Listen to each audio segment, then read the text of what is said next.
그러므로 한 사람으로 말미암아 죄가 세상에 들어오고 죄로 말미암아 사망이 들어왔나니 이와 같이 모든 사람이 죄를 지었으므로 사망이 모든 사람에게 이르렀느니라. 죄가 율법 있기 전에도 세상에 있었으나 율법이 없었을 때는 죄를 죄로 여기지 아니하였느니라. 그러나 아담으로부터 모세까지 아담의 범죄와 같은 죄를 짓지 아니한 자들까지도 사망이 왕노릇하였나니 아담은 오실 자의 모형이라. 그러나 이 은사는 그 범죄와 같지 아니하니 곧 한 사람의 범죄를 인하여 많은 사람이 죽었은즉 더욱 하나님의 은혜와 또한 한 사람 예수 그리스도의 은혜로 말미암은 선물은 많은 사람에게 넘쳤느니라. 또 이 선물은 범죄한 한 사람으로 말미암은 것과 같지 아니하니 심판은 한 사람으로 말미암아 정죄에 이르렀으나 은사는 많은 범죄로 말미암아 의롭다 하심의 이름이니라. 한 사람의 범죄로 말미암아 사망이 그 한 사람을 통하여 왕노릇하였음즉 더욱 은혜와 의의 선물을 넘치게 받는 자들은 한 분 예수 그리스도를 통하여 생명 안에서 왕노릇하리로다. 그런즉 한 범죄로 많은 사람이 정죄에 이른 것 같이 한 의로운 행위로 말미암아 많은 사람이 의롭다 하심을 받아 생명에 이르렀느니라. 한 사람이 순종하지 아니하므로 많은 사람이 죄인 된 것 같이 한 사람이 순종하심으로 많은 사람이 의인이 되리라. 율법이 들어온 것은 범죄를 더하게 하려 함이라. 그러나 죄가 더한 곳에 은혜가 더욱 넘쳤나니 이는 죄가 사망 안에서 왕노릇한 것 같이 은혜도 또한 의로 말미암아 왕노릇하여 우리 주 예수 그리스도로 말미암아 영생에 이르게 하려 함이라. 할렐루야. 여러분들 하루 잘 보내셨는지 모르겠습니다. 벌써 이제 11월 달이 시작이 되었습니다. 이제 그만큼 이제 2021년도가 얼마 남지 않았다라는 얘기도 될 수가 있죠. 11월 21일 주일에는 추수감사주일로 보내지게 되고 12월 25일 날에는 우리가 알다시피 크리스마스, 예수님의 탄생하신 그 날을 기념하는 주일로 보내지게 됩니다. 이제 그런 기념하는 날들이 지나가게 되면 이제 2021년도도 이제 마무리가 되기도 합니다.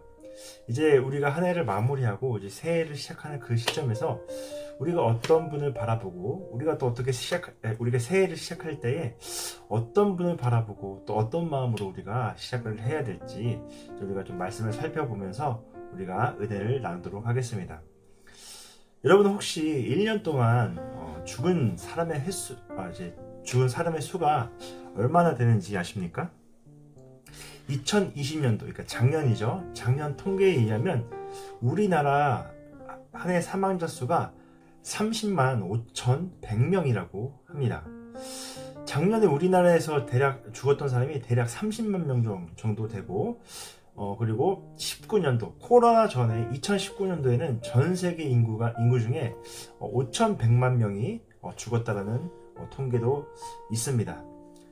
조금 더 생각해서 세상이 시작되고 또 지금까지 죽은 사람의 수는 얼마나 될까요? 아마 이 어마어마한 숫자, 이 통계 숫자보다 그 이상의 아니면 그 배의 숫자가 아마 죽지 않았을까. 죽고 사는 문제가 이 세상에 팽배지고 있습니다. 이렇게 수많은 죽음과 사망이 우리를 지금 기다리고 있습니다. 그러면 그 많은 죽음들 중에서 나와 관련이 있는 죽음은 얼마나 될까 생각하게 됩니다. 장소를 생각해 봤을 때 우리가 나와 상관없는 사람이 죽으면 내 몸에 내 삶에 느껴지지가 않습니다. 직접적으로. 하지만 내 가족 아니면 내가 가장 가까운 사람이 어떤 불의의 사고라든지 어떤 일에 의해서 만약에 세상을 등지게 된다면 우리는 마음속 깊이 뭔가 아픔을 느끼고 그런 슬픈 감정을 느끼게 될 수밖에 없습니다. 그런 점에서 생각해보면 예수님의 죽으심에 대해서 우리는 질문을 하나 가질 수가 있습니다. 예수님께서는 경건하지 않는 저와 여러분들을 위해서 희생하시고 죽으셨습니다. 더 나아가 하나님 아버지께서는 자신의 외아들이신 예수 그리스도를 기꺼이 희생을 시키셨습니다. 예수님의 피로 말미암아 우리가 의롭다 하심을 받았고 또 우리가 원수 되었을 때 예수 그리스도의 죽으심으로 우리는 하나님과 화목하게 되었습니다. 우리가 같은 시대를 살았던 사람은 아니었습니다. 예수님이. 그렇지만 어떻게 그 예수 그리스도의 희생으로 말미암아 그 수많은 사람들에게 2000년에 있었던 그 일이 왜 오늘날까지 하루하루도 빠짐없이 시간과 장소를 초월해서 어떻게 그 죽으심, 그 십자가의 희생이 계속해서 우리에게 영향을 줄 수 있을까 싶습니다. 사도 바울은 이것을 설명하기 위해서 한 사람을 말하고 있습니다. 그 한 사람은 구약시대의 그 아담을 말하고 있습니다. 사도 바울은 이 아담을 통해서 어떻게 한 사람의 죽음이 모든 사람의 운명을 바꿀 수 있는지를 설명합니다. 바울이 4장에서 믿음으로 말미암는 의를 설명하기 위해 아브라함을 이야기했습니다. 믿음의 조상 아브라함을 이야기했던 것처럼 이번에는 사도 바울이 아담을 이야기하고 있습니다. 성경이 무엇을 말씀하고 있는지 우리에게 가르쳐주고 있는 것입니다. 세상에 많은 죽음들이 있어요. 제가 처음에 말씀드린 것처럼 이 세상에는 내가 알지 못하고 내가 몸소 느끼지 못한 그 수많은 죽음과 고난들이 있습니다. 그리고 그 많은 죽음들은 대부분 나와 전혀 관련이 없는 죽음이기도 합니다. 하지만 예수님의 그 죽으심과 희생은 다릅니다. 그래서 이 바울은 이것을 설명하기 위해서 죽음이 어떻게 시작되는지를 지금 말씀을 하고 있는 것이죠. 그래서 인류 최초의 죽음을 말하고 언급하고 있는 것입니다. 인류 최초의 죽음이 뭐냐? 바로 아담의 죄로 인한 죽음입니다. 그래서 오늘 본문을 크게 두 부분으로 좀 살펴볼 수가 있습니다. 먼저 한 사람, 어떤 사람? 아담에 대해서 살펴볼 수가 있습니다. 12절에 보면 이런 말씀이 있어요.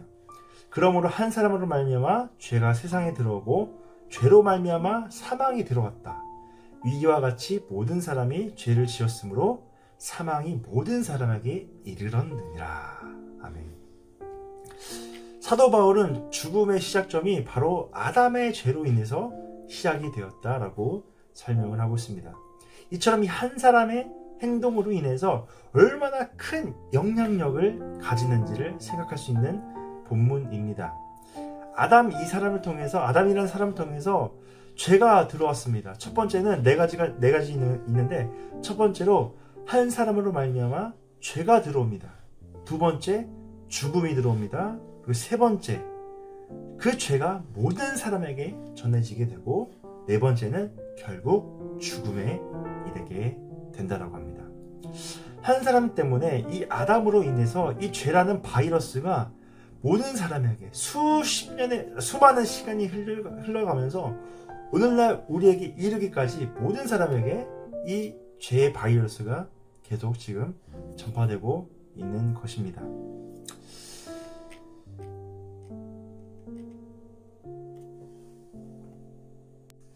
그래서 아담은 하나님의 말씀을 어겼습니다.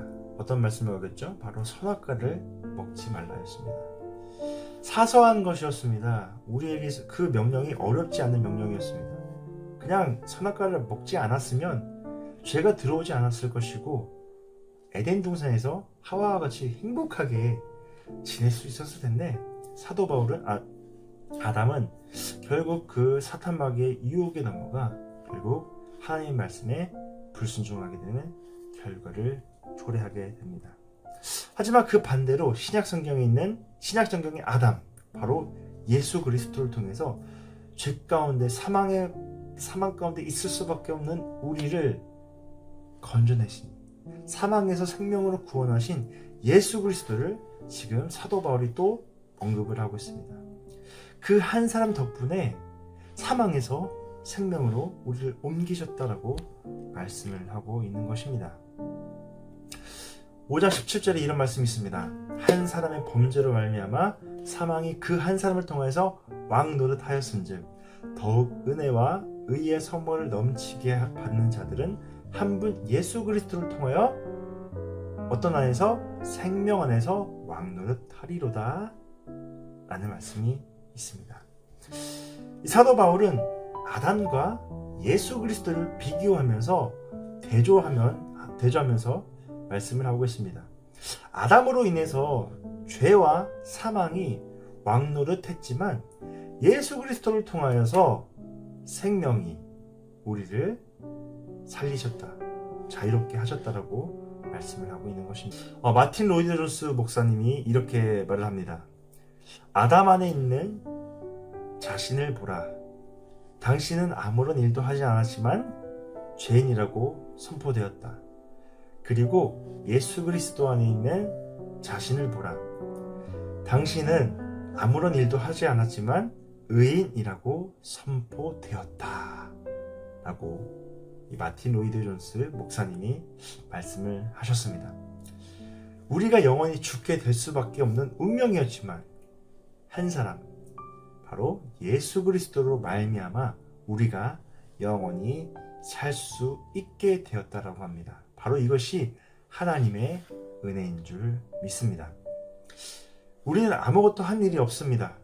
하지만 예수 그리스도를 통해서 우리는 그 은혜를 우리는 모두 누리고 있는 것입니다. 그래서 우리가 이 은혜 안에서 만족하면서 또 감사하면서 살 수 있는 저와 여러분들이 되시기를 주님의 이름으로 소망합니다. 그리고 나를 통하여서 은혜와 의의 선물들이 여러분들이 사랑하는 모든 지인들과 사람들에게 전파되도록 예수님의 사랑을 늘 기억하는 우리 디미니스트리 모든 한 사람 한 사람이 되기를 간절히 주님의 이름으로 축복합니다. 기도하겠습니다. 하나님 아버지 감사합니다. 앞에 보이지 않는 그 수많은 일들이 있지만 그 일들 함께 하실 하나님 아버지를 내가 믿습니다. 죄인이었던 우리를 위해 대신 십자가를 지신 은혜와 사랑을 늘 기억하는 우리들이 되게 하여 주시고 우리가 매일매일의 삶 가운데서도 주께서 보여주셨던 그 믿음과 그 희생과 사랑을 기억하면서 나아갈 수 있게 하여 주시고 나의 이기적인 생각과 욕심을 내려놓고 우리를 붙들어 주신 하나님만 바라볼 수 있도록 아버지께서 함께 해주시옵소서. 다른 사람의 부족함을 바라는 것보다 그것을 위해서 기도하고 또 마음을 품을 수 있도록 우리의 마음을 이끌어 주시옵소서. 감사하고 예수님 이름으로 기도하였습니다. 네, 광고 말씀 한 가지 알려드리겠습니다. 다음 주 목요일인 14일에는 우리가 인천 순복음 중앙교회에서 대면 모임을 하게 됩니다. 우리가 오후 7시 30분에 이제 교회에서 이제 대면 모임이 시작하니까 그때 여러분들 늦지 않고 같이 오셔가지고 함께 예배 드리고 또 찬양 드리고 하나님께 영광 올려드릴 수 있는 그런 귀한 시간 보냈으면 좋겠습니다.